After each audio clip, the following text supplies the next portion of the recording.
We tell the pollsters the following. That three-quarters of American people say corporations have too much control over their lives. 81% say the country's going in the wrong direction, highest ever registered. 61% say both major parties are failing. Well, that seems to portend an agenda, doesn't it?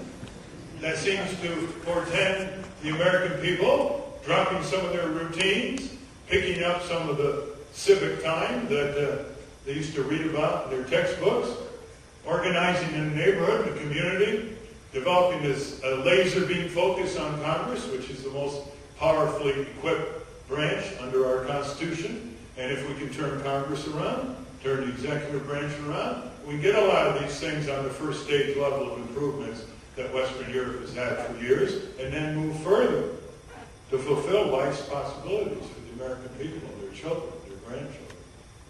And what is it going to take?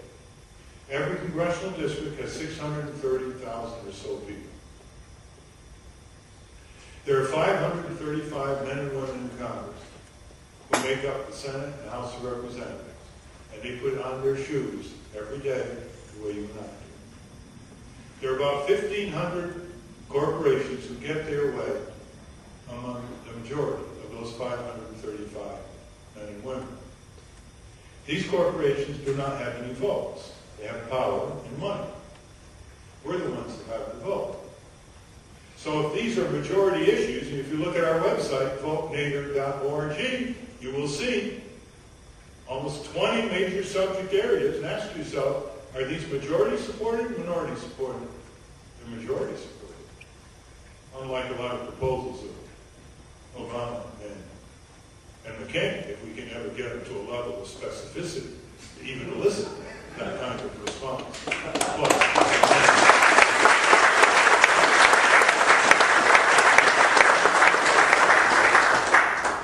Now suppose we took a cue from the bird watchers leagues, the bowling leagues, the hobby leagues, and so on. You know how serious the American people are about hobbies? Have you ever seen a serious bird watcher? It's awesome. It's awesome. Up at dawn, into the marshes, rain, sleet, snow, whatever, binoculars. You know, we've got the cameras, the pads, the gloves, the pens. Okay? One time they sighted a bird that had never been seen in the United States in a New Jersey marsh. This was about 15 years ago. And they went crazy. I mean, there were buses, planes, motorcycles, all these bird watchers walking, running to see, get a hold of this little bird.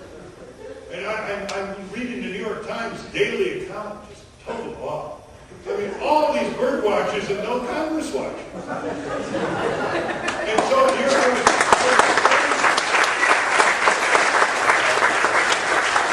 I was praying while I was looking at this dramatic situation that was unfolding. Somehow I'd flown across the Atlantic, skipping, Greenland. Nobody else out got it. I was saying, oh, if this little birdie would only take off and go due south, and alight on the dome of the Capitol. All the motorcycles and cars and planes and trains full of bird watchers rush down. They might start looking what's under the dome. Well, I say this because 2,000 people in each congressional district raising $200 each, with 200 volunteer hours each, to put out 2 offices with 2 full-time people, advancing all of these changes that are decades overdue, that the majority of people in their district support, could turn the Congress around in 18 months. I know the Congress. I know this. I know that they love money for elections, but the thing they love the most are the votes. They want to perpetuate themselves. I don't care if they're right wing, middle wing, left wing. All I care is that they can read and write.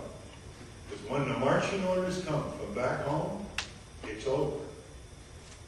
That's what we've got to do. And that's why we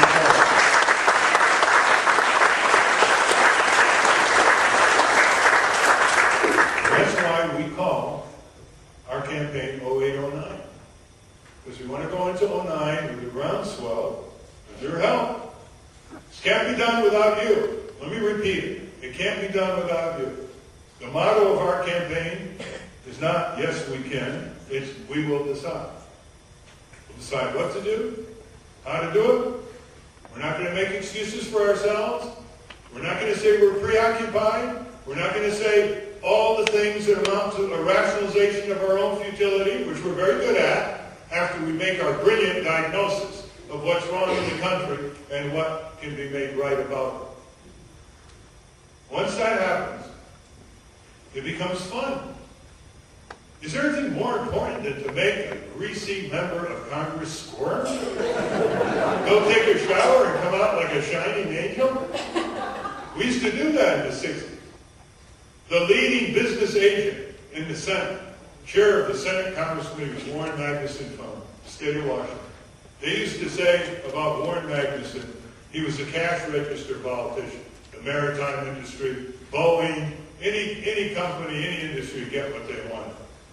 To make a long story short, because of the rumble in the streets and the marches and the demonstrations and the nonviolent civil disobedience and the police beatings and the police arrests and the television and the 1968 Democratic Convention right here in Chicago, he became the greatest champion of consumer legislation in American history, in the U.S. Senate. All I cared about was he knew how to read it. He also drank a pint of vodka every day. I've never seen his stomach like he had. Well, let's look at it from the vantage point of the Nader Gonzalez campaign. We're going to be on 45 states, and that's 11 states more than we were in 2004.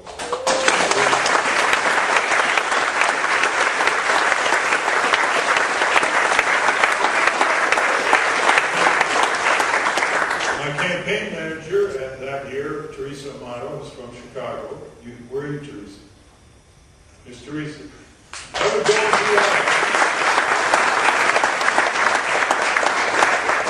go into the office, and she'd say in the summer of 2004, another lawsuit, another lawsuit. She was a campaign manager and a lawyer.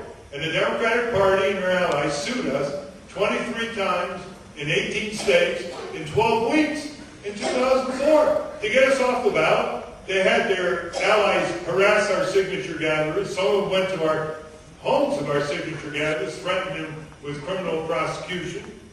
They would challenge our petition gatherers. They come before partisan judges. I was even fined $81,000 while defending my right to stand the Pennsylvania ballot. First time in American legal history that the corporate law firm fronting for the Democratic National Committee, Reed Smith, big giant law firm in Pennsylvania, they sued us to get us off the ballot, and they won because, Democratic state, Jim Crow type laws, and then they asked for $81,000 for their costs, and I still haven't paid it. I've got it tied up in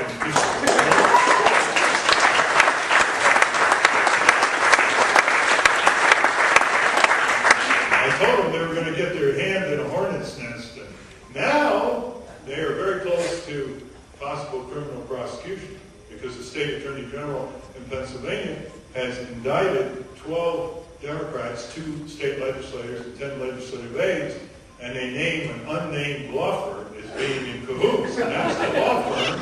And they were indicted for using government property, government time, and government employees to push people off the ballot in 2004 and 2006. And then they gave them, the Democrats gave them $188,000 in taxpayer-funded bonuses for a criminal enterprise. Some of them are on their way to jail, or they contemplate their criminal enterprise.